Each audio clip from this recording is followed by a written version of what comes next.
राधे राधे दोस्तों, मैं हूं सानी तिवारी और आज हम पढ़ने वाले हैं rank of the transpose of a matrix. Video अच्छा लगे तो please like and subscribe and please share with your friends.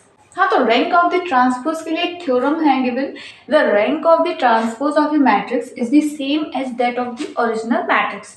कि मतलब जो ओरिजिनल मैट्रिक्स है, जो उसकी रैंक है, वही उसके ट्रांसपोज की भी रैंक होगी। तो हम ये प्रूफ कर लेते हैं। ये कैसे प्रूफ करेंगे? Let A be a matrix. A हमने कोई मैट्रिक्स लिया है and A dash B the transpose. ठीक है, ए मैट्रिक्स लिया तो उसका ट्रांसपोज क्या हो जाएगा? A dash. ठीक, and rank of A is equal to R है और rank A dash is equal to S है। ठीक है, now we have to show that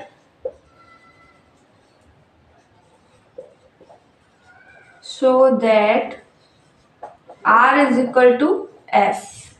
ठीक है, अगर हमें अपनी थ्योरम प्रूफ करनी है तो उसके लिए हमें क्या दिखाना होगा कि रैंक A की रैंक और A डैश की रैंक इक्वल है, यानी R और S इक्वल है। तो ये दिखाने के लिए क्या करें? सबसे पहले तो हमें रैंक ऑफ A दिया है, rank of A is equal to क्या दे रखा है? R। जब किसी मैट्रिक्स की रैंक R हो तो इसका मतलब क्या है? हमने रैंक ऑफ मैट्रिक्स की डेफिनेशन पढ़ी है। अगर आपने नहीं देखी है तो आप देख सकते हैं, मेरे चैनल पे जाके सब्सक्राइब कर लीजिए और पूरा मैट्रिक्स पे आपको सब मिल जाएगा। तो रैंक ऑफ R इस rank of A is equal to R है। क्यों?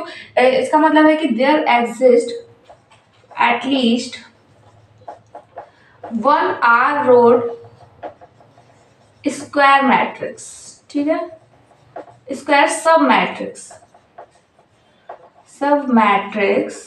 हमने सब मैट्रिक्स को नाम दे दिया है कैपिटल R।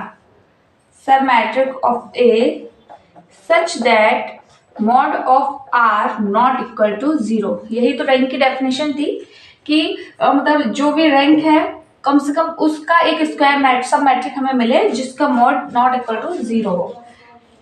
क्लियर? और सेम हमने रैंक ऑफ ए डैश की बात की है, ए डैश की S। This also implies there exist at least one S root square matrix submatrix R dash of A dash such that mod of R dash not equal to 0. Clear? This implies क्या?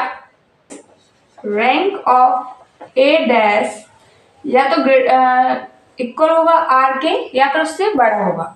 Rank of A dash greater than equal to R। Clear? अगर rank of A dash greater than equal to R है तो rank of A dash हमने क्या लिया है? S। तो S greater than equal to R होगी। इसको मान लो फर्स्ट फॉर्म।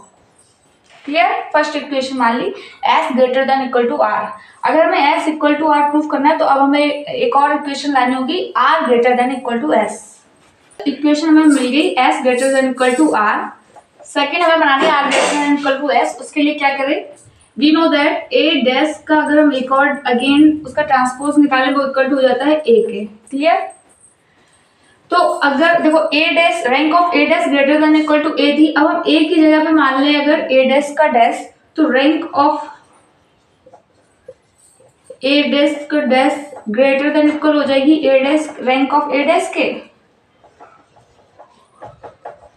हमने बस चेंज कर दिया है A को A डैश के डैश से, A को हमने इससे चेंज कर दिया है, बस कुछ नहीं किया उस इक्वेशन में। ठीक है, तो क्या होगा? A है तो अगर हम इंटरचेंज कर दें मैट्रिक्स को तो हमें क्या मिल जाएगा? R greater than equal to S। ये हो गई सेकेंड इक्वेशन। तो फ्रॉम फर्स्ट एंड सेकेंड देखो S greater than equal to R है, R greater than equal to S है, तो from first and second S equal to R। ठीक, तो हमने प्रूफ कर दिया। Hence rank A is equal to है rank A dash. Clearly, we proved that the rank of the transpose of a matrix is the same as that of original matrix. Thanks for watching my video. Video अच्छी लगी तो please like and subscribe and please share with your friends. Thank you.